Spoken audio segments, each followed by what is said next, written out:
During my last presentation, I introduced two things. The first thing is the mindset is very important in the, and in the people or organization mindset, the thinking, okay? And therefore, really, we talked about two.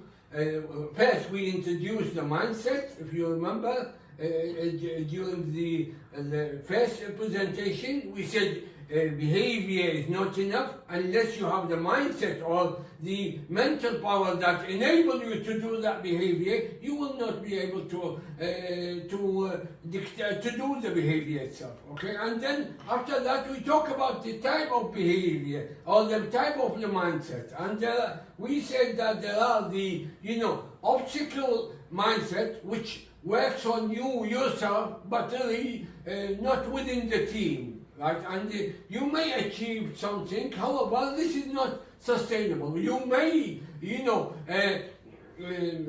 may gain a reputation of a good performer, however, like that good performer, also you are running the risk of being associated with not being able to motivate people to achieve whatever they achieve.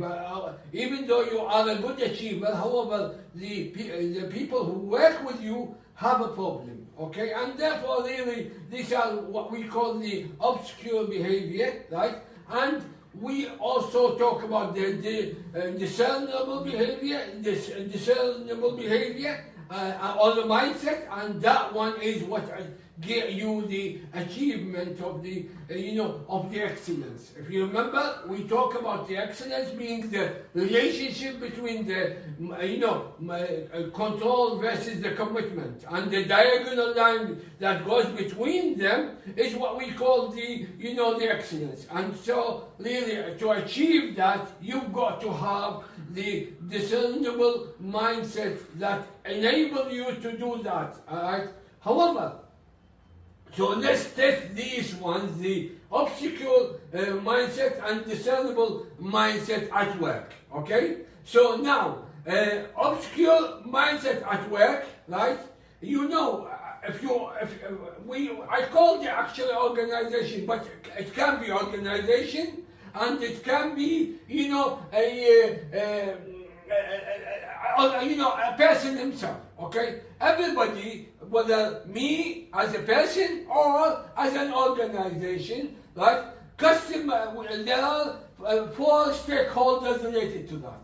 The one of them is called, the customer, the people, for example, in your family, who are your customer? Your children, your wife, your fathers, your mothers, your relationship, right? That's the customer. There's also the leadership who dictate what you do. For example, if you are in a family, right?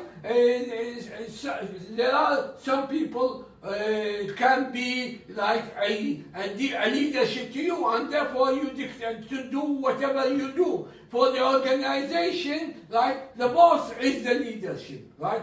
The third one is the employee himself. You yourself, okay? Right? This is all the people who are working with you, around you, right?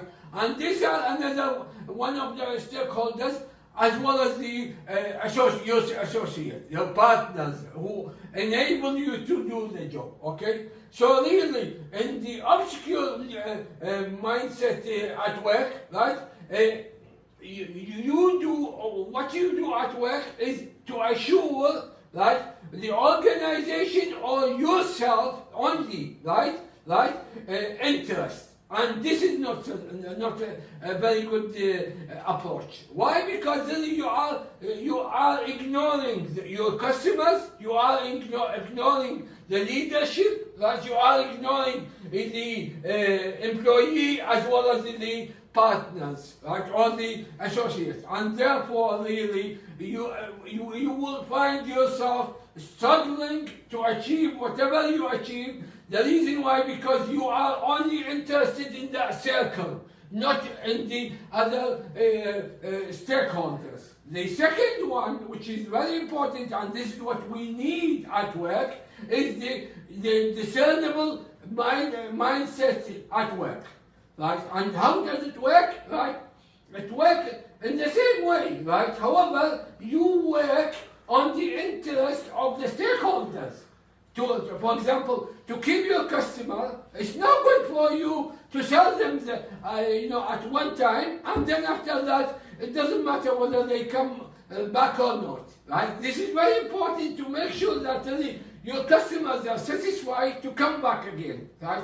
Your leadership is happy because really they have a sustainable customer relationship, a product like that is required in the market, and all these, right? Your employees themselves, they have the right happy environment, because really their mindset and the behavior they do, they believe in them. And this is very important. And if you remember, we said the mindset is very important. If you don't have mindset, people don't behave the way you expect them to do, right? And the most important thing also, the partnership, right? Because really, if you or what we call the associate. Why did I call it the associate? I didn't call it the partnership because it entails you as a person, and it entails also the organization. So really, in the discernible mindset is you assure